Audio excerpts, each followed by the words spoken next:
Saludos, bienvenidos de vuelta. Ahora, este próximo bloque se trata sobre la próxima revolución energética. Les recomiendo a los que deseen obtener traducción simultánea, este es el momento perfecto. Aquí detrás de esa columna hay una estación de personas que le prestan el dispositivo, porque aquí vamos a estar brincando entre idiomas, donde los primeros dos panelistas harán su presentación en inglés, César en español, y el panel se va a llevar a cabo bilingüe. También les recuerdo que estaremos respondiendo algunas de sus preguntas después de las presentaciones en un panel, que utilicen el código QR que van a ver en pantalla en algún momento para enviar sus preguntas a nuestros panelistas. Mi recomendación es que tan pronto se les ocurra la pregunta, la envíen, y esto lo hago porque ellos van a tratar múltiples temas dentro de sus presentaciones, muchos temas, y van a ser cambiantes. Y cada uno irá, para que vayan mentalizándose, cada uno irá tratando todos estos temas de esta revolución energética desde, digamos, 50,000 pies de altura. Luego el segundo va a bajarlo a unos 20,000 pies de altura, y César lo va a traer al nivel de la tierra, y entonces luego vamos a comentarlo en el panel. Ahora nos enfocamos en este tema, pues el mundo de hoy no es para nadie extraño que enfrente un problema triple. Lo primero es la mayor parte de nuestro consumo de energía está contribuyendo obviamente al cambio climático. A la misma vez, millones de personas carecen de acceso a energía, no pudiésemos vivirlo más fervientemente que en nuestro país. Y para colmo, estas tecnologías emergentes como la inteligencia artificial están creando nuevas demandas de energía que antes no teníamos y no preveíamos. Entonces, ¿cómo nos hacemos, no? Para respondernos esas preguntas tenemos estos tres panelistas, y voy a switchar ahora. To kick things off and to answer this trilemma, we'll discuss the global energy transition and the critical challenges and opportunities shaping its progress. Our first speaker is Morgan Andreae, Executive Director of the Future Energy Systems Center at MIT. Morgan will share insights on the urgent need to decarbonize our energy systems, the technological advancements enabling this shift, and the key hurdles we must overcome to accelerate change. Please join me in welcoming Morgan to the stage with a round of applause.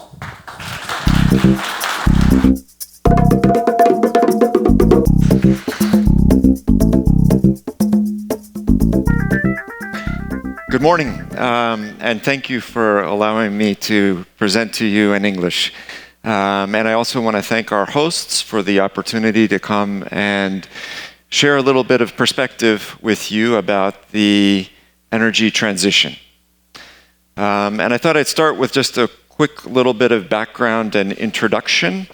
So as Jackie said, I am the Executive Director of the Future Energy Systems Center at MIT.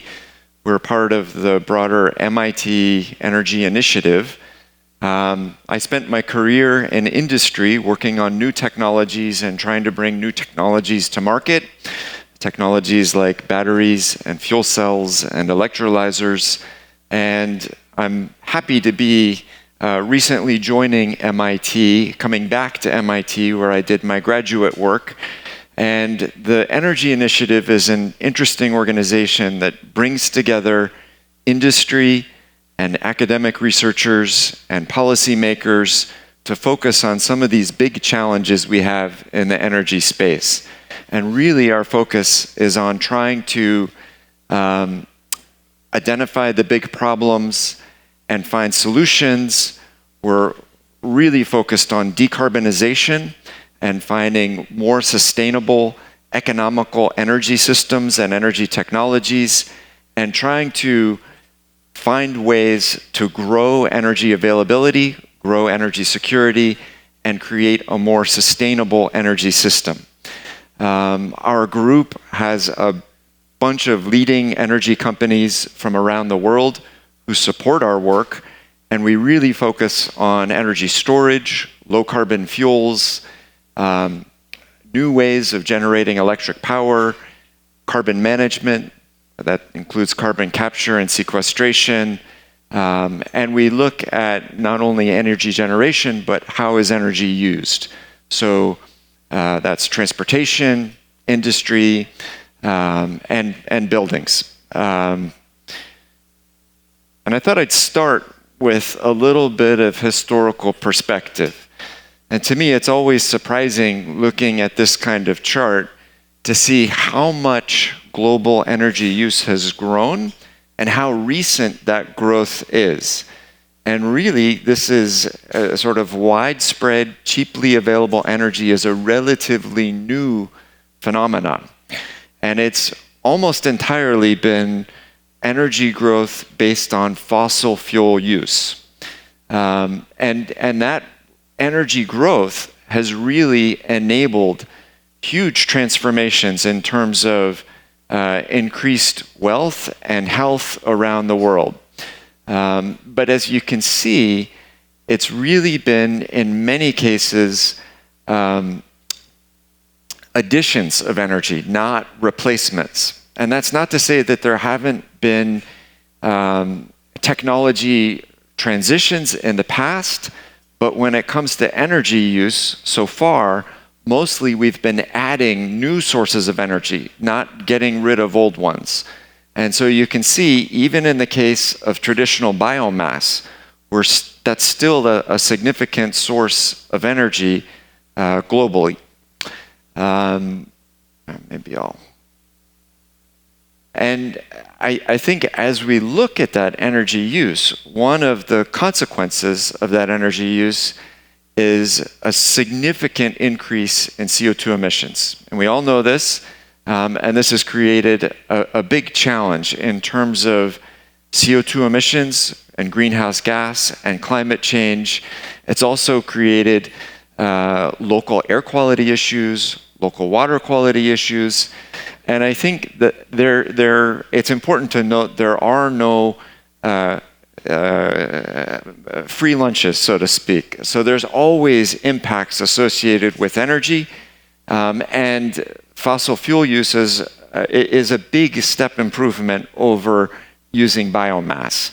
And we've gotten pretty good at extracting fossil fuels and using it in a relatively clean way, but the CO2 emissions are a big challenge. And I think in the US and Europe, we're starting to see fossil fuel CO2 emissions come down a little bit, and that's really driven by a switch from coal to natural gas. That's a big part of it. And a smaller part of it is growing use of wind and solar in those countries. However, when we look at the rest of the world, the trend is still going up. And if we just flip back for a second, if we look at the world emissions, the US and Europe is at a sort of similar level of emissions. That's a piece of the puzzle and an important piece, but it's only a piece.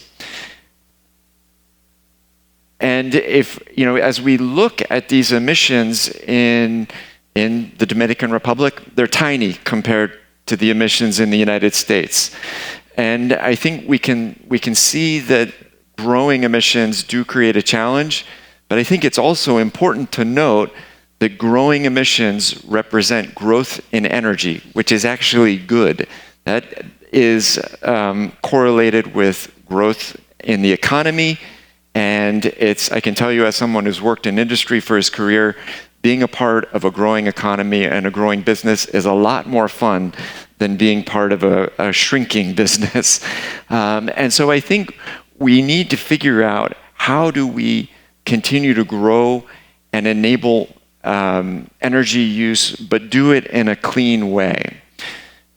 And I think this chart is an interesting one as we look at per capita energy use. And we can see that in the United States and a handful of other countries, the per capita energy use is really, really high. And I think as we look at the rest of the world, there's a much lower energy use. And I think, to me, the implication there is that for the 1 or 2 billion people on Earth who are currently using a lot of energy, they need to figure out how do they move to more sustainable sources. In some ways, the bigger challenge is how do we provide clean energy to the other 6 or 7 billion people on the planet so that they can enjoy the opportunities that come with energy use and that growth. And so I think figuring out how do we meet that future energy demand in a sustainable way is maybe one of the big challenges that the world faces.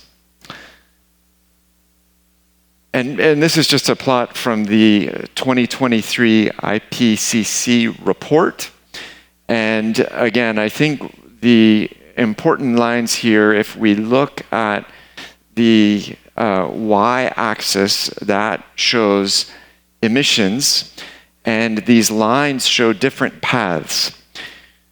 The green line sort of shows what our emissions would need to do over the next 50 to 100 years or so if we wanted to stay on a 2 C pathway.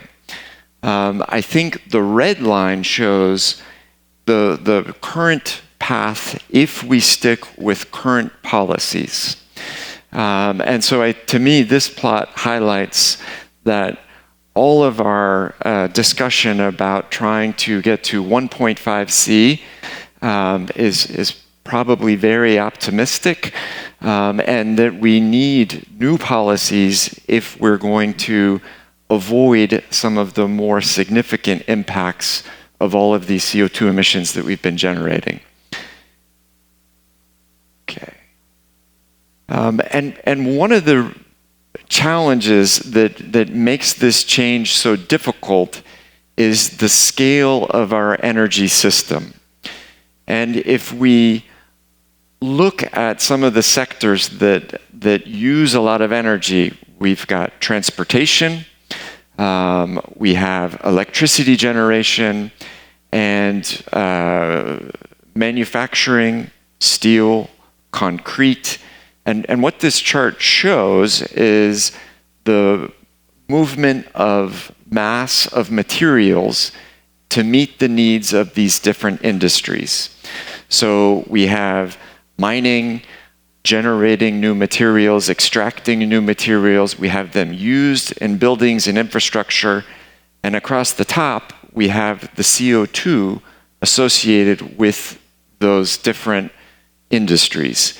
And so you can see just the amount of CO2 that we're moving around the Earth in the form of natural gas, petroleum, coal, and how that gets turned into our energy, our electricity, our buildings. It is a massive amount of material in terms of carbon, in terms of CO2, in terms of cement. And so as we look at decarbonizing, we're talking about a really big task. And I think this is one of the things that's very challenging about this transition that we're talking about. And so I think that can all be a bit daunting. It can be a bit alarming thinking about the size of the task. But I think there is good news, and I thought I'd start off with some of the technologies that people are working on to try to transition away from fossil fuels. And I thought I'd start with some of the more exciting ones, and we'll go from there. But this is a picture, a mock-up of a fusion reactor. And in the last 10 years, there's been some remarkable progress in development of high-temperature superconductors, which enables much more powerful magnets, which is a critical enabler for fusion power. And fusion is the bringing together of nuclei and extracting energy from that. And this is the same process that our sun, that powers our sun. And in order to achieve that, we have to reach temperatures of over 100 million degrees. And so this is a huge task, but we're, again, I think in the early stages of starting to see some practical systems that may be able to achieve fusion in a way where we can extract more energy than we put in, which is really exciting. There's been a lot of investment in this area. One of the companies that is central in the effort to commercialize is called Commonwealth Fusion Systems, and that's one of the core technologies that was spun out of MIT and that our group has been supporting. And I think I'm convinced that fusion in the future will play a central role in meeting our energy needs, but I do think it's not clear exactly when we will see that become a practical technology. Another exciting one is deep geothermal energy, and there's been some interesting developments in using microwaves to help the drilling process. There's a company called Quaise that is trying to commercialize this technology, and the promise is the potential to leverage all of the heat that is in the earth and to be able to extract clean energy in a sustainable way at any time, and so that's also really exciting. But again, as with fusion, there's some practical challenges there. The most promising part and the most encouraging news, I think, in the energy technology space is the advances that we've seen over the last 20 years in the reduction in cost of solar and wind. And I think for anybody who's been following the industry over the last 20 years, I think this has been a surprise, and I don't think anybody predicted that we would see this kind of a reduction in cost. And so what this chart shows is that the cost of solar and wind are really now competitive with the cost of fossil fuels, which I think no one predicted 20 years ago. And so to me, this indicates that there is a pathway, a practical pathway for decarbonized energy. And I believe between these technologies, which are practical today, and some of the technologies on the horizon, we will have a decarbonized energy future. I'm an optimist, but I do think there's still a lot of uncertainty about when we will get to that more sustainable energy future, and what kinds of impacts will we see from climate change between now and when we get there. And I did want to touch on, as we look at applying these new technologies, we can't just remove our fossil fuel plant and put in a solar plant. We have to think about how do we meet the power needs 24 hours a day, and so we have to look at combinations of wind and solar and maybe fossil fuels with carbon capture, maybe the addition of energy storage, and how do we integrate these systems? So integrating these systems requires management of a lot more complexity, and so I think a lot of the research that we're doing now is looking at how do we apply some of these new tools that are being developed in the AI space to look at optimization of some of these more complicated resources. And I think one of the things that is really exciting is how do we look at new business models that might take advantage of some of the capabilities of these new energy technologies to enable practical implementation today.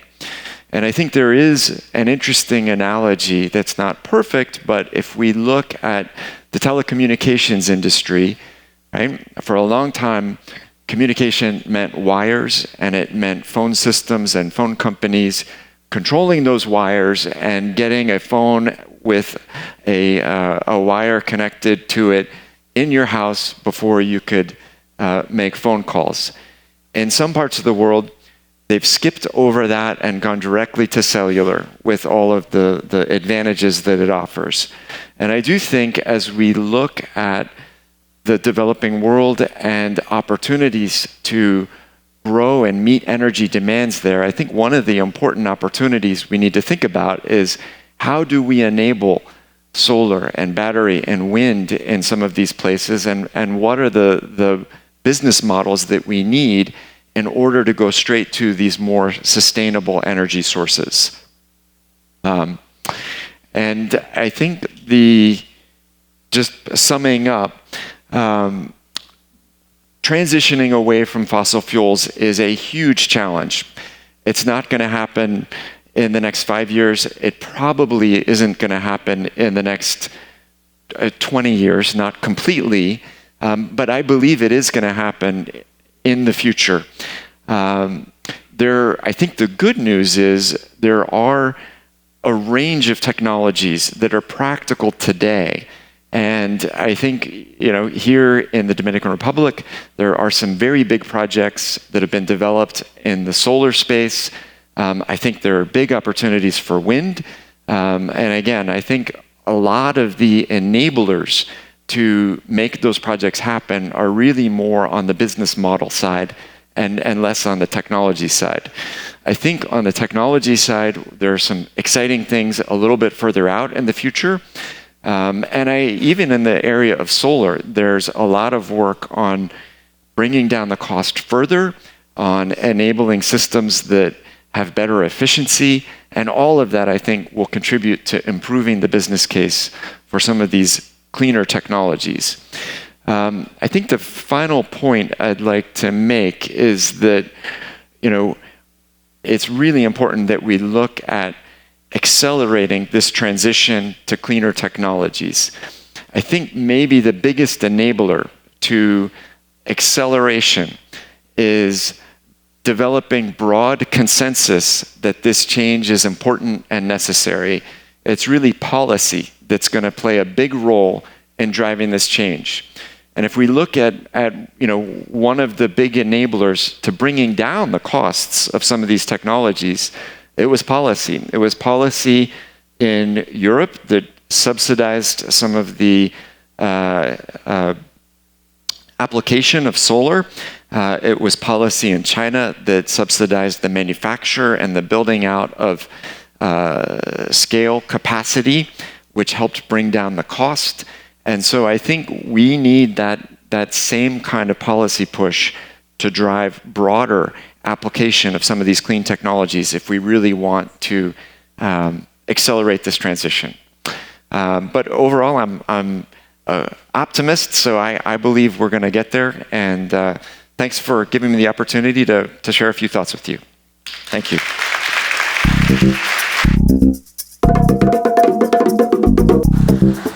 Thank you so much, Morgan. I think that you'll be happy to know that as a country, we have reached consensus. Actually, we've had it for a while now. That's the good news. The bad news is that, as you showed us, we don't really move the needle, do we? But thank you for that. Morgan just gave us, like I said, the big picture, like 50,000 feet above. Now, we have the pleasure of having Audun Botterud, Principal Research Scientist at MIT's Laboratory for Information and Decision Systems.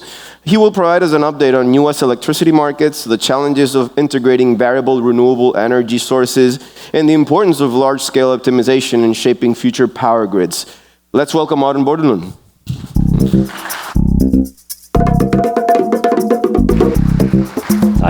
Thank you so much for the opportunity to participate in this exciting event and for the opportunity to visit the Dominican Republic for the first time. It's great to be here. So I will go a bit into more detail on challenges around integrating renewables in the electrical power system. We do a lot of work around those challenges at MIT. So let's start by looking at zooming in on investments in renewable energy or clean energy, wind, solar, and more recently energy storage in the United States. The blue part of these bars, dating back to the year 2000, is wind power. So the first wave was wind power. Then in the last 10 years or so, solar power came in big time. And then if you look at the green parts of the bars in the last 3 years, that's energy storage, which has really increased very fast just in the last three years. So that's wind, solar, and storage. If we include all the renewables in the system, including hydropower, biomass as well, you can see, some shares in selected countries and regions here. The US at 22% is actually way behind Europe and also especially Latin America. Latin America is a leader in this field, a long history of large hydropower developments, like in Brazil. I'm just pointing out a few countries. Norway, my own country, is largely based on renewables, so it's entirely renewables-based, basically. So it's great to hear that you also are moving in this direction in the Dominican Republic, reaching about the same level as in the US currently. And we all need to contribute to move that needle, right? So this is just by state, investments by state. So most of the action in the last couple of years, at least, has been in Texas and California. Again, green here is battery storage. Okay, so why is this happening? So as Morgan was pointing out, the cost of these renewable technologies has decreased a lot in the recent years. So I think it's fair to say there has been a revolution in terms of the cost effectiveness of these technologies, and that's illustrated in this plot here, which is these are costs, what's called levelized cost of energy for different electricity generation technologies, calculated by a private company representative of last year, 2024. And they, this is US-based data, so they estimate ranges of total cost of installing and running new power plant by different technologies in the US. So among the renewables ones, you can look at, in particular, solar PV, utility scale, which means large-scale installations, as well as wind onshore. You can see those numbers in the best regions dropping down to below $30 per megawatt hour. If you compare that to the lower part of the graph, gas combined cycle turbines are the most cost-effective ones at around 45 at the lower end. So you can see that, renewables, PV, and wind power is already substantially cheaper measured per energy unit produced than gas combined cycle gas turbines. Well, that doesn't tell you the whole story, of course, because dispatchable generation technology is more valuable to the grid than a weather-driven variable technology like wind and solar. So we have to work on those integration challenges, as Morgan was pointing out. And a key solution there, which has emerged in the last few years, as I said, is batteries. If you look at the curve, just since 2020, we have reached around more than 20 gigawatts of installed capacity. And to give you a reference point, that's about as much power capacity as the pumped storage hydro installations in the US, which were developed 20, 30 years ago. And that has happened in a matter of 3 years. And that, of course, has to do with the rapid decrease in the price of these technologies, which is shown in the lower graph. There you cannot see the numbers, but it's down towards, actually, from last year, towards $100 per kilowatt hour of installed battery capacity.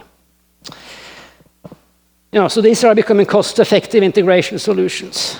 They contribute to a range of different functions in the power system. So to operate the grid, that's a very challenging task, because you have to balance supply and demand continuously, hour by hour, minute by minute, second by second. So to do that, you have to provide a range of different services to the power system. So storage can basically contribute to most of these services. You can do what's called energy arbitrage, moving energy in time from surplus situations to deficit periods. But you can also provide different services like frequency regulation, which is needed to maintain stability and reliability in the system. So, batteries are like a Swiss Army knife. You can use them for most purposes out there to balance the system. So let's say a few words about electricity markets. It's interesting, in Latin America actually is a leader in this space as well. The first electricity market was introduced in Chile back in the early 1990s. Then they came to Europe, and then more recently in the early 2000s to the United States. Now, these markets, they have developed over time. So in the US, I would say they are quite sophisticated in the sense that they provide very high temporal and spatial resolution price signals. So this map, it's just one snapshot in time, and it shows the prices across two large markets, MISO and PJM, at that specific moment in time. So the different colors mean different prices. So they reflect the cost of generation, but also the cost of congestion in the transmission system. So in that specific point in time, you can see the purple areas, the prices were very low, down to negative prices. In the warmer colors, the orange colors, the prices are high. So that reflects the physical condition of the grid. At the same time, in all of the areas of the US with regional markets, they introduced about 7-8 years ago very high frequency clearing and settlement of markets. So every 5 minutes you calculate a new price, that resources can respond to and profit from. So you can imagine if you're energy storage, you would like to see variability in prices, so you can take advantage of this sort of sophisticated market structure. So this plot is, as it's one day of dispatch in California last spring. So what types of electricity generation resources met demand. The green part here is wind and solar power. And you can see that during the day, so California has a lot of solar power, so all the electricity demand was basically met by wind and solar renewable resources. Now when the sun sets in the evening, you need other resources, right? And traditionally, you would rely on natural gas and hydro, but as of now, batteries are showing up, providing as much dispatch as those resources to balance the system. So that's very interesting. These types of plots we would see in our planning models 5-10 years ago, but now we see it in reality in the day-to-day dispatch of some of the power systems in Europe. So it demonstrates that batteries are there and can be a reliable source of balancing power. Okay, so that's a bit of backdrop on US systems and markets. So I lead a small research group in Laboratory for Information and Decision Systems, where we focus on analyzing, modeling, optimizing these types of systems, with the aim of contributing with analytics that can move the needle in the right direction. So a lot of our work is on analyzing impacts of renewable energy, how to deal with that in operational and planning decisions. So we do a lot of modeling. I like to say we use a large toolbox. You can just look at the different boxes there, a lot of optimization. But also machine learning is part of this, right? So the energy industry is increasingly making use of AI and machine learning. I would say they've done that for a long time for forecasting purposes, to forecast the load for the next day or the renewables for the next day. But now these types of tools are also making their way into more like the decision-making part of the problem. Although it's still an open question, I think, how far into those processes AI will go. So in our group, we like problems that have to do with uncertainty. So like on the right-hand side there, it's an example of a decision problem where uncertainty is being revealed over time, and you want to make decisions optimally at multiple stages in the face of uncertainty. Okay, so the backdrop is, given the drastic reductions in the costs, the prices of renewables, I think it's a very safe projection to say that we're going to have much more weather-driven supply resources in the grid. So we need to deal better with that. The demand is changing as well, in part because many places are trying to electrify, for instance, transportation, some industry demands, and of course these days AI. Data centers are getting a lot of attention because they consume a lot of electricity. So in the US, demand has been very stable. There hasn't been almost any growth in electricity demand in the last 10, 15 years, but now that is starting to point upwards again, driven primarily right now by consumption from data centers. So we need to do a better planning. We need to think about the economics and the markets around these systems to make this work. So one type of tools that we work on quite extensively is called capacity expansion modeling. These types of tools have been around for a long time.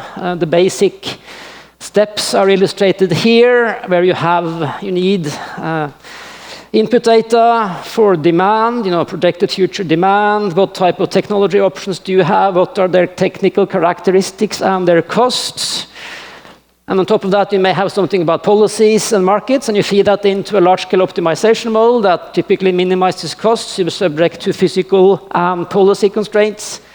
And outcomes like the optimal, from a modeling perspective, the optimal portfolio of technologies that you would want to rely on in a future year. And that can go into analysis and support aid decision-making. Now, this used to be done within the electricity company, the utility, but these days, these types of tools are also more increasingly being used among policymakers to support their higher-level energy environmental policy making. So here is one example where a list of authors, they applied 11 different tools of that nature to analyze the impact of the Inflation Reduction Act, the IRA. You probably heard of that in the United States. It was passed 2-3 years ago. And despite the name, it's basically a set of incentives to support investments in clean energy, a wide range of clean energy technologies. So they would use their models to try to look at the impact, to project the impact of this act on emissions. So if you look at the graph on the left, you can see the yellow lines, the orange lines are projections with the IRA, and the blue ones are without. So they all project substantial reductions in emissions because of this act. You can also see that emissions historically have dropped about 40% already in the electricity sector in the US because of, as Morgan said, the shift towards gas and the increase in renewables. Now, if you look at the projected investments in new capacity, that's the lower right graph from 11 different models. You can see a lot of green, yellow, and purple there, and that is wind, solar, and energy storage. So the models seem to, the details are different, but they seem to point in the same direction, that we're likely to see a lot more investments in renewables. Okay, another part of this challenge is transmission. So we've done some work on transmission as well, basically trying to quantify and identify and point out the value of transmission in decarbonizing the electricity system. This was done, one study we did a few years back, where we compared in the US, let's say you decarbonize at the state level versus larger regions and all the way out to the entire country. You allow for transmission expansion and coordination across the board. That's the most cost-effective approach, and we show that by going from state to nationwide planning and build-out, you could reduce the cost of meeting future electricity supply. Basically, you could cut the cost in half. So illustrating the importance of also building out transmission, because you can make use of the best available renewable resources. Okay, so this gets a little bit more technical. I'll be fast here, but so when you do these types of planning exercises, you're faced with uncertainty, right? Because you don't know what the fuel prices are going to be, what's the future cost of these technologies going to be, what's the future demand going to be. So in reality, this is like a multi-stage stochastic optimization problem. These problems you can formulate mathematically as shown in the equation here. And you can represent uncertainty typically through discrete points or scenarios in the future, as illustrated in 3D, 3 different uncertainties in this figure. Now this blows up computationally very fast. So one of the things we've been looking at is to use something called linear decision rules, which basically assumes that your optimal decision or your decisions are a linear function of the uncertainty space. And that allows you to solve these problems at much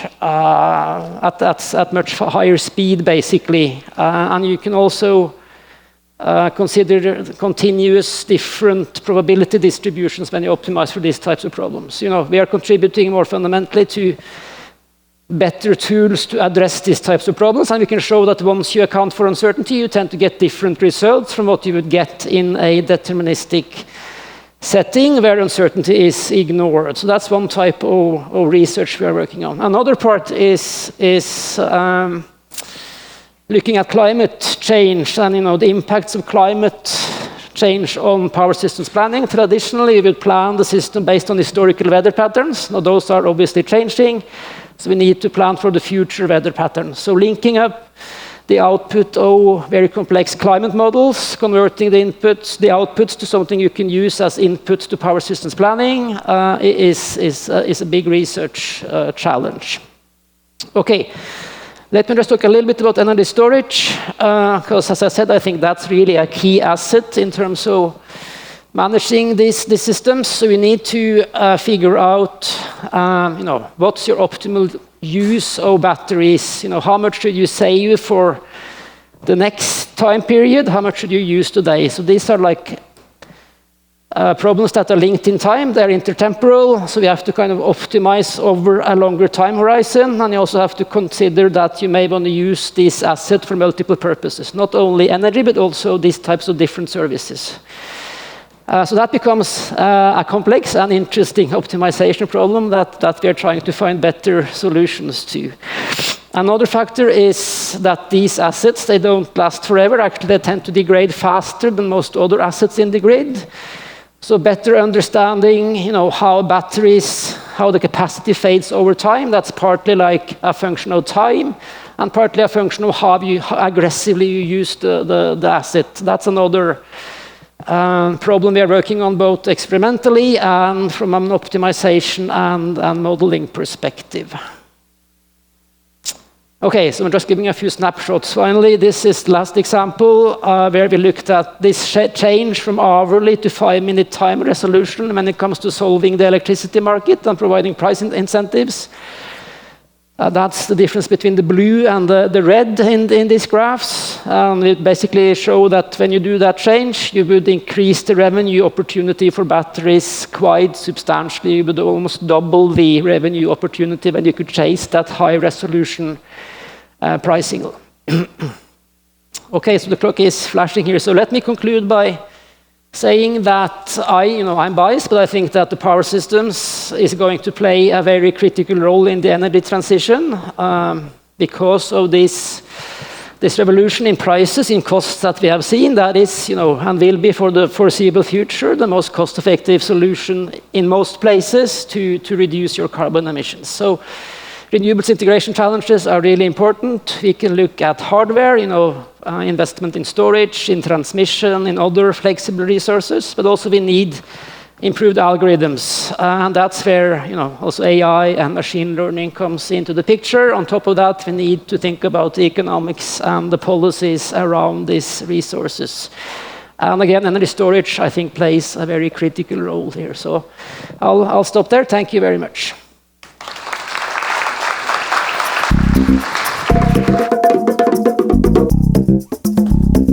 Thank you, Audun. Ok, vamos a ver si yo puedo, para el aprendizaje de ustedes y mío, ¿verdad?, sintetizar en un tweet lo que vimos ahora en preparación para lo que vamos a ver. Morgan nos habló de la descarbonización de los Estados Unidos y de los países desarrollados, ¿ok? Y nos pintó como esa foto bien amplia, gigante, y hasta cierto punto no muy optimista de lo que necesitamos hacer para lograr las metas que tenemos.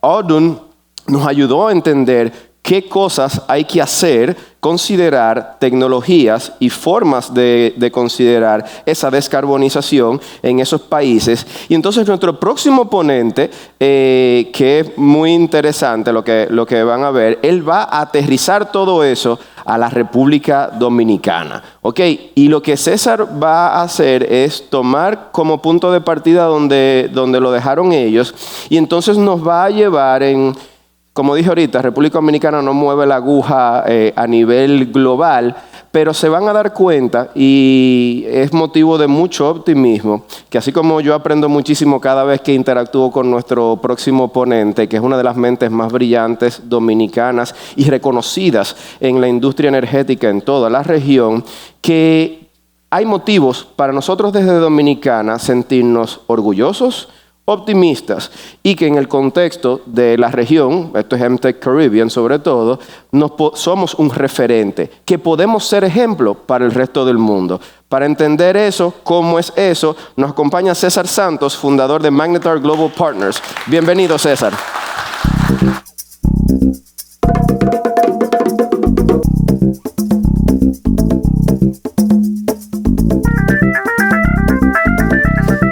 Bueno, primero que todo, gracias a Emtech y a OEM por invitarme otra vez. Yo participé en el primer Emtech hace 8 años ahora. Y para mí es un motivo de orgullo poder mostrar el progreso que ha tenido el país desde esa época hasta ahora en el tema de transición energética. Vamos prácticamente a hablar, ustedes vieron un tema futuro, ustedes vieron análisis de cómo la transición energética, cuándo va a pasar, qué tecnología tenemos. Vamos a tratar de aterrizar un poco a la región, a República Dominicana y al tema finanzas y tecnología, porque todo esto hay que mover capitales y los capitales necesitan estándares y los estándares necesitan seguridad. Entonces, a nivel global, este análisis se va renovando todos los años, Irena va calculando todos los años, depende de la política, geopolítica.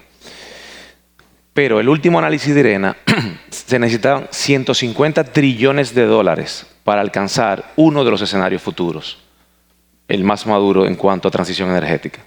De lo cual podemos ver que prioritariamente es energías renovables, electrificación de sistemas, y electrificación de sistemas es, aquí usamos GLP, imagínense que usáramos electricidad para cocinar. Aquí no hace frío, pero imagínense que en los sitios fríos es electricidad para calentar. Eso es la electrificación y la movilidad eléctrica, por ejemplo, de lo que es la electrificación de sistemas. Y en redes, inversión importante en redes, porque ustedes han oído muchas noticias que todo este tema de innovación trae mayor demanda, y el ejemplo es el Artificial Intelligence, todo el tema de servidores, está generando un pequeño disruptor dentro de todo el modelo de proyección de demanda que existían hasta la llegada de esa tecnología. ¿Cuáles inversiones se han hecho? Al día de hoy, según Bloomberg New Energy Finance, se han invertido, básicamente en el 2023 se invirtieron casi 1.8 billones de dólares en tecnologías de energías renovables y en tecnologías que asisten o ayudan a la meta de lograr la transición. Primordialmente vemos renovable, electrificación del transporte y redes. Pero cuando hacemos un zoom en la inversión de renovables per se, vemos que es solar y eólica son las tecnologías líderes en esa inversión. Y vemos cómo la solar, desde el año 2009, básicamente, ha ido liderando el apetito de inversión y la instalación tecnológica. Y vamos a ver más adelante por qué. Al ver prácticamente que la solar va avanzando con toda la exposición que tuvimos excelente de los expositores de primera línea, porque ellos, aparte que vinieron a explicar, ellos son de la línea frontal que investiga tecnologías y que ayuda a los sistemas globales a avanzar. Fabricantes, gobiernos, bancos necesitan de esa investigación que ellos hacen para tener gestión de riesgo, para mover capitales a esa inversión. Entonces vemos la solar, y al ver la solar, de forma básica, vemos como las nuevas inversiones en factorías, o sea, en fábricas, primordialmente es sobre baterías. ¿Por qué sobre baterías? Porque si tenemos un gran auge de solar instalándose, si fuéramos sommelier, el mejor maridaje es poner batería a toda esa capacidad solar que está instalada en techos y en industrias y a nivel escala. Como todos saben, las renovables no gestionables tienen el reto de la variabilidad y las baterías ayudan a gestionar esa variabilidad. En uno de los gráficos que mostraron anteriormente de California pudieron ver que había una curva hacia abajo. Ustedes ven que el despacho tiene curva hacia abajo. Eso básicamente es tomar hora solar, cargarla en baterías para descargarla de noche, y eso era lo que hablaba del arbitraje. Tomar hora de día solar, meterla en la batería, almacenarla y descargarla en la hora pico. Por eso ustedes ven la gran inversión nueva en baterías. Pero entonces, retornos, porque estamos hablando de trillones, de billones, tecnología, pero al final el capital necesita retorno, los inversionistas necesitan una cierta certeza de que vale la pena poner capital en ese tipo de inversión, si no lo dejan en un bono, que les renta igual, o si no lo llevan a otro sector o a otro segmento. Entonces, eso que ustedes ven ahí en la imagen del mundo, dice 2022, lo que ha seguido es igual hasta el 2025. La solar es la mayor tecnología instalada en el mundo. Y cada color es la mayor tecnología instalada en esos países. Y ustedes ven que el mundo casi es amarillo a nivel solar. Entonces, ¿por qué solar? Porque no hay un incentivo. Vamos a separar la parte técnica, la parte operativa, de la parte de inversión. Recuerden que primero llega la innovación y después llega la regulación. Eso lamentablemente es un ciclo difícil de romper. En ese sentido, llega la innovación y el inversionista no va a ir a tomar riesgo en algo que no tenga un riesgo acotado. Entonces, ¿qué significa eso? Que el inversionista pasivo que tiene 100 millones de dólares, si va a recibir un 12% de retorno en su inversión en tecnología solar, 12% de retorno en 100 millones de dólares en tecnología eólica, 12% de retorno en tecnología de biomasa, que ya ahí empieza un elemento de una energía primaria que tiene que transformarse para hacer electricidad, 12% en agua, que tiene el reto del cambio climático y las sequías. Se oye bonito, pero los países que tienen mucha hidro tienen que estar pendientes del cambio climático y el tema de temperatura. Carbón o gas. Y el gas, los países que no tienen gas, como el Caribe y República Dominicana, dependen del LNG, el gas líquido, que no tiene nada que ver con el gas. El gas de Estados Unidos llega por una tubería a unos precios de 2, 3, 4 dólares el millón de BTU. El gas líquido hay que pasar por un proceso tecnológico, llevarlo criogénico, a temperaturas menos 200, 300 grados, comprimirlo 600 veces criogénicamente, traerlo, depositarlo y volverlo gas. Eso es riesgo del commodity o riesgo de la energía primaria para hacer la transformación para la electricidad. Entonces, si yo voy a recibir un 12% en gas, carbón, en agua, en biomasa, en eólica y en solar, y yo estoy en un consejo de dirección, ¿por qué yo tengo que tomar el riesgo tecnológico? Yo invierto en la solar, que es la tecnología que tiene menos riesgo. ¿Qué es la mejor de la óptica operativa? Eso es otra conversación. ¿Que trae retos a las redes, a todas las renovables? Eso es otra conversación. Estamos hablando del movimiento de capital que se va a mover a donde tiene menos riesgo, porque la innovación llega primero que la regulación. Entonces, partiendo de ahí, si le sumamos a eso, que ese gran volumen de capacidad instalada solar, lo que ha hecho es que baje el precio de forma exponencial del costo. Si ustedes vieron la ecuación que presentaron anteriormente para hacer los cálculos de los precios, tienes que tener en cuenta el CAPEX, que es la inversión, y el OPEX, y hace tu modelo de análisis económico y va buscando rentabilidades. Y si el CAPEX adicional a eso, de que tiene menos riesgo tecnológico, el CAPEX baja de forma exponencial, te va dando más sentido como inversionista confiar en seguir invirtiendo en esa tecnología. Entonces aquí vamos a ver un ejemplo de retornos. Aquí ustedes ven países europeos, ven los retornos por tecnología, amarillo solar, azul eólico, y ustedes ven básicamente que los retornos en Europa andan entre 5 y 8% de retorno. República Dominicana y los países emergentes que tienen otro nivel de riesgo andan entre 12, 14 y 15% por un tema de riesgo país, riesgo sector y riesgos mercado. Pero ¿qué pasa? En Europa, si tenían un costo de 2%, la deuda, los intereses del préstamo, mantenían un spread de 5 o 6%, podían recibir un retorno de 8%, esos grandes fondos de inversión que decían vamos a invertir 3 billones de dólares en renovables, pero la menos riesgosa es la solar.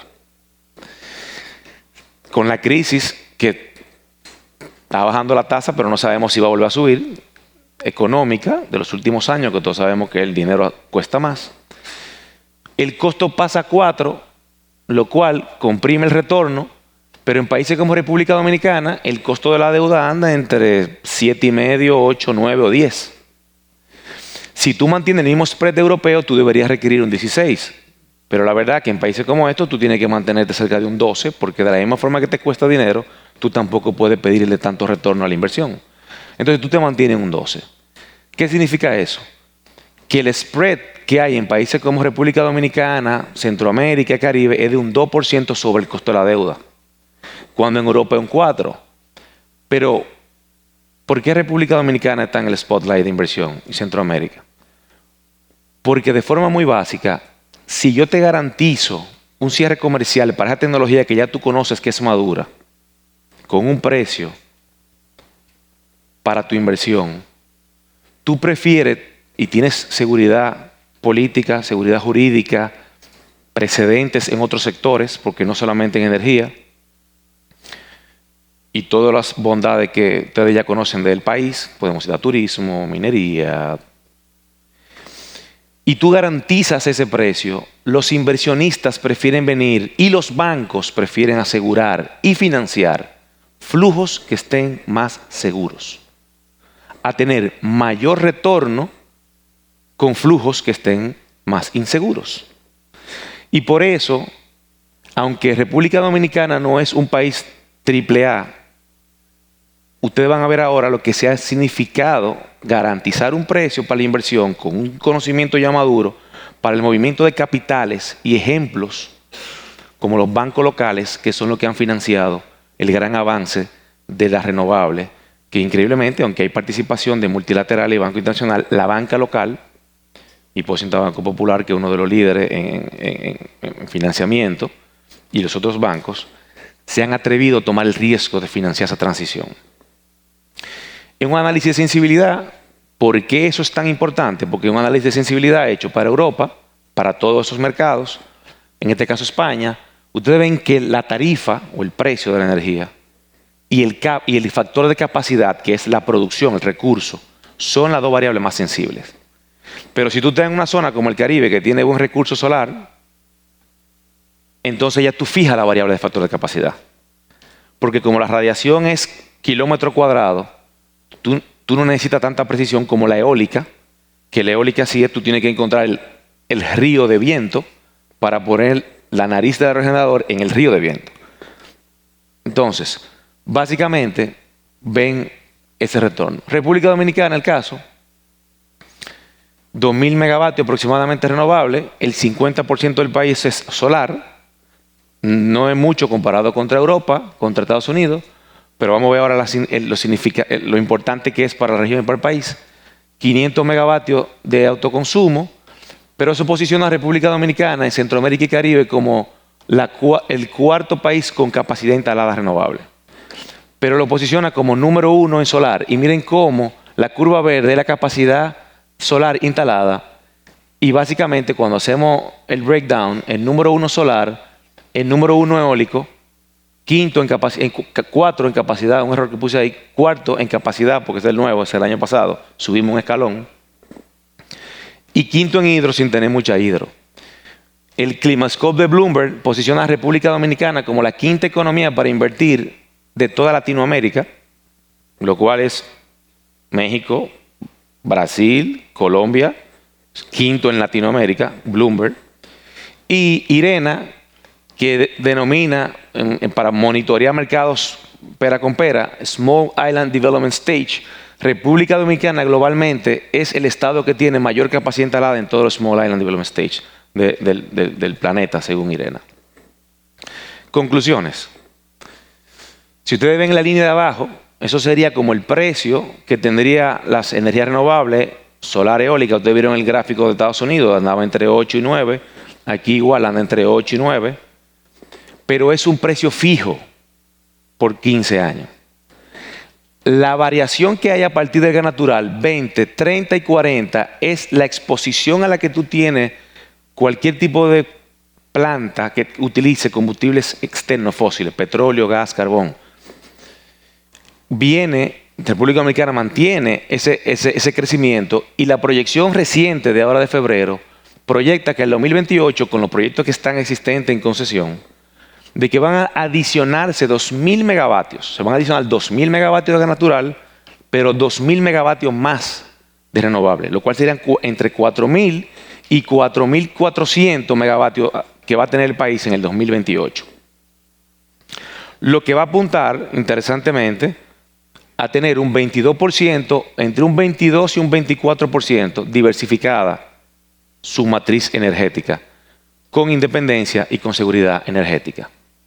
Todo esto es importante para República Dominicana, ¿por qué? Porque la nueva geopolítica energética global no necesariamente es el combustible, sino la tecnología. Y aquí abro paréntesis, tierra rara, y aquí abro paréntesis, desarrollo tecnológico, y aquí abro paréntesis, manufactura de tecnologías.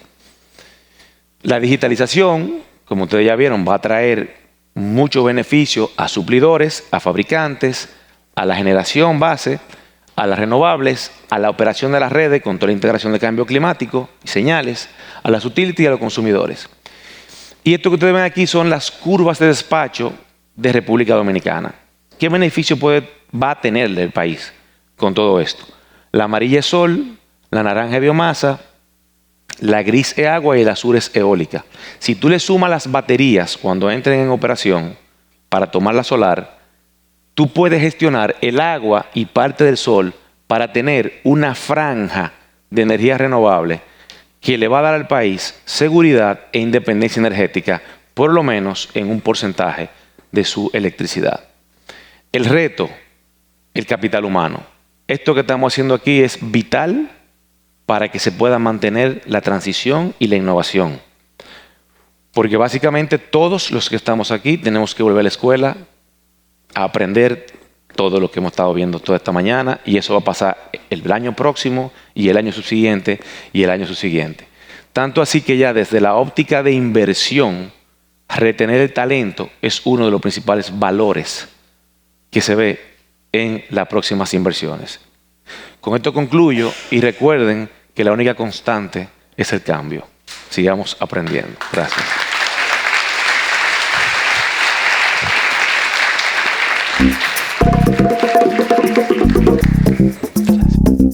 Dije, verdad, lo anuncié, no fue sorpresa. I would like to call on stage Morgan, Audun, and César for a Q&A, please.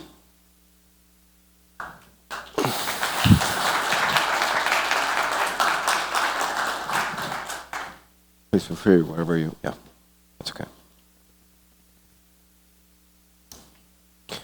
All right, so we have, this has caused a stir in the group of questions that we've gotten when it comes to different inquiries regarding all the things that we just saw. But first, I'd like to start with Morgan. Let's talk a little bit about energy usage in the era of AI, because like César said, this is going to affect us all, right? And the projections that we had up until now have been drastically changed by the advent of this technology and the demands that it's going to have or on those grids, right?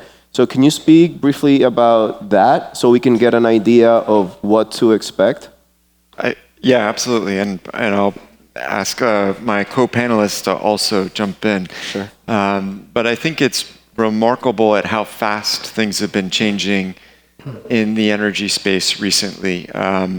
So the energy space used to be one that, change was measured in decades. Mm-hmm. I think with the cost of solar coming down, the cost of battery coming down, that's happened really fast. But one of the really interesting changes in the last year or two has been the projections for energy demand associated with AI. And so AI requires a lot of computation to build the big models. And then once you have a model built, as users interact with that model, that also drives a lot of computational demand. So there's a building boom right now in the US and a lot of other places trying to build out data centers to meet that anticipated demand. 5 years ago, 10 years ago, when we talked about data centers, we talked about data centers being 10 megawatts in terms of power. And maybe a big one was 20 or 30 megawatts. Today, we're talking about data centers 100 megawatts, sometimes even 200 megawatts. This is an enormous amount of power, and they require power 24 hours a day, 7 days a week, 365 days a year. I think as we look globally at energy demand in the future, I think it's likely still a modest part of the overall energy growth over the next 20 years. But in the next 5 years, particularly in certain locations, it's a huge challenge to meet that energy demand.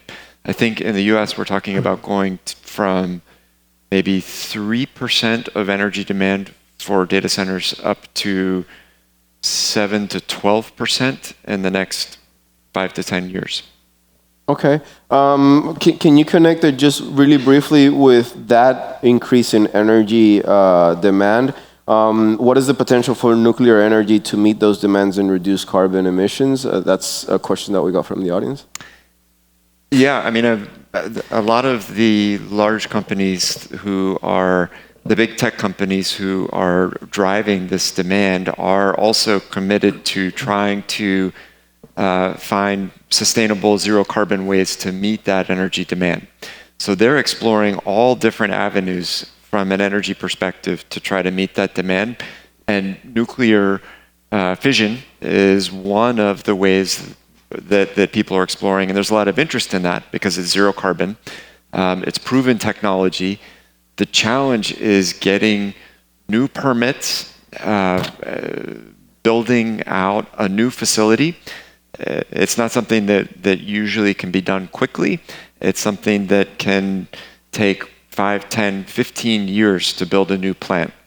And I think there's a lot of work looking at how do we compress those timelines. But right now, it's still quite challenging to bring new nuclear power plants online quickly. I think we have seen a couple high-profile cases, 3 Mile Island, Susquehanna, where they're bringing online a recently decommissioned reactor. There's a couple other cases where they're adding a reactor to an existing nuclear site. Those are pathways where maybe we can expand the production of electricity quickly, relatively quickly.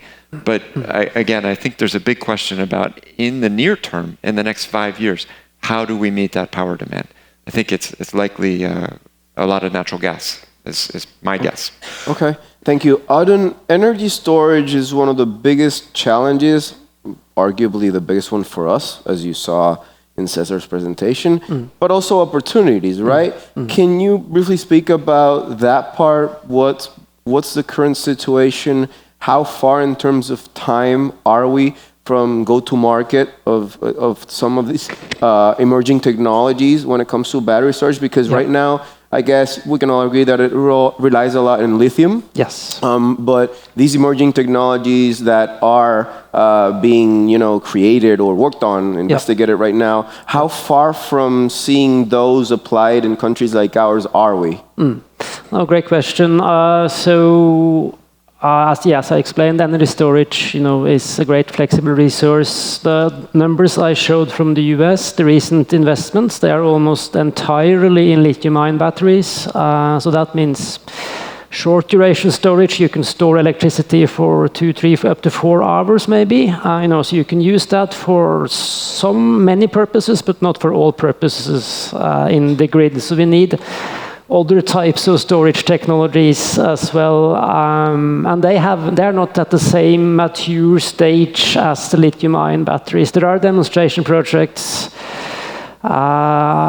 for various types of batteries. Again, in the US, flow batteries. More recently, longer duration storage. Iron air is one of the technologies. They talk about 100 hours of duration, so you can store energy for 100 hours. That is going or may become an important segment.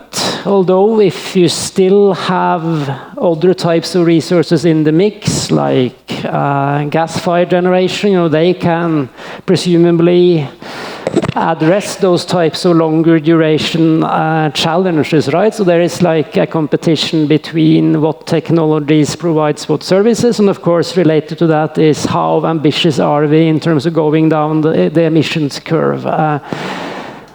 So to predict how fast a wider set of storage technologies will become mature, that's hard to do, but if you look at the lithium-ion experience, of course that happened very fast in the grid, but also that technology for grid purposes borrows heavily on the use of lithium-ion in other parts of telecommunication, mobile phones, etc. So okay.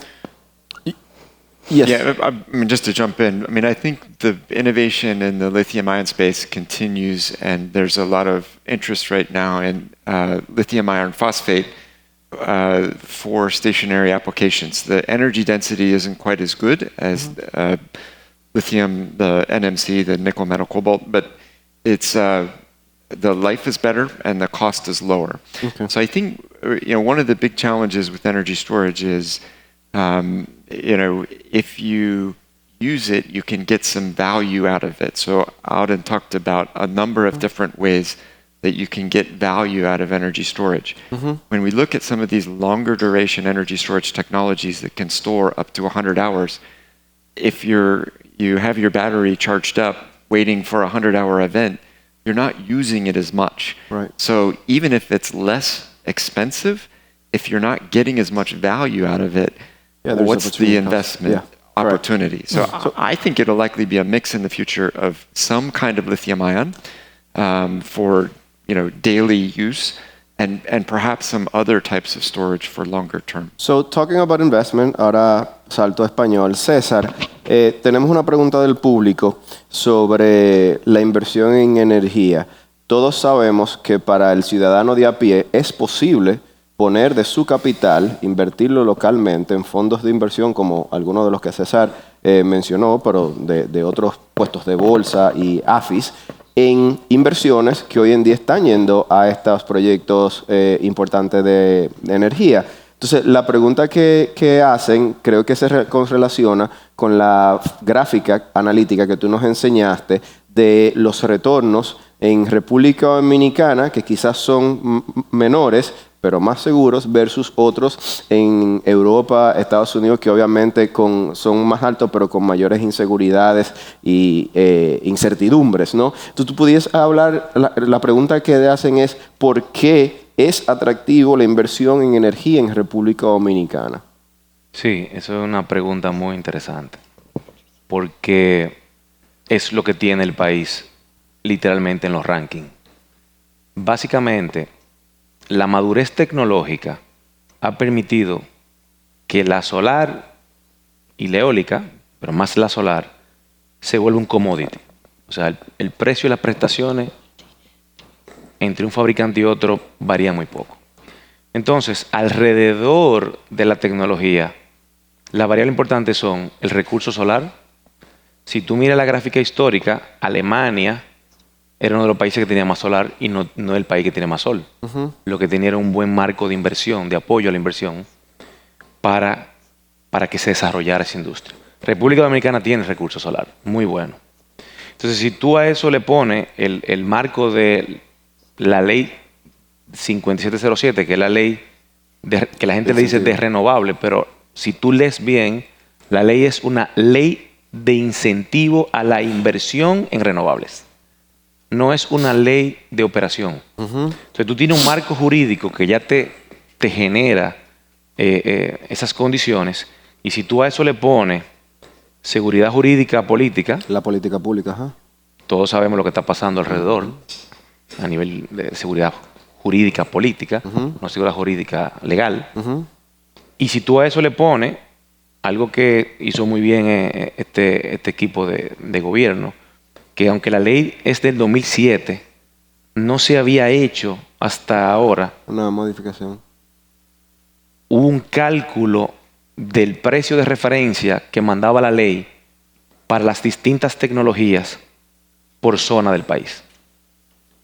La CNE, y tengo que citarlo, ha hecho un trabajo muy bueno en ese ejercicio, Y cuando los técnicos de la CNE hicieron ese primer ejercicio, que lo han madurado bastante bien hasta ahora, presentan lo que es un indicador económico por región, donde ya tiene el recurso, y si tú tienes el commodity seguro y ya te garantizan el cierre comercial de forma pública, porque era una publicación, eso hacía más, le da más seguridad al inversionista. Eso es lo que tú decías, que es lo que le da esa seguridad al inversionista, que como ya yo sé en cuánto yo voy a cuánto me va a costar, ¿no? Y sé el recurso que tengo. Y sabe el recurso que tiene. Y entonces, la tecnología madura. Entonces eso nos lleva, porque no puedo terminar el panel, se nos acabó el tiempo, pero no puedo terminar el panel sin conectar eso con el tema del capital humano. Entonces, mi pregunta a ti, porque tocaste sobre eso, ¿no? ¿Es el upskilling o es el reskilling de nuestro talento humano donde yace el potencial mayor para un país como el nuestro, con todas esas bondades, referencias, líder de la región, capitalizar para nosotros dar los pasos quizás cuánticos que pudiésemos dar en esta industria? ¿Qué es lo que necesitamos? Mira, eso es súper interesante también. Lo voy a resumir. Aunque República Dominicana no es una gran economía, como Estados Unidos, como Alemania, República Dominicana está bien ubicada a nivel transaccional entre los grandes mercados, Europa y Estados Unidos y Latinoamérica.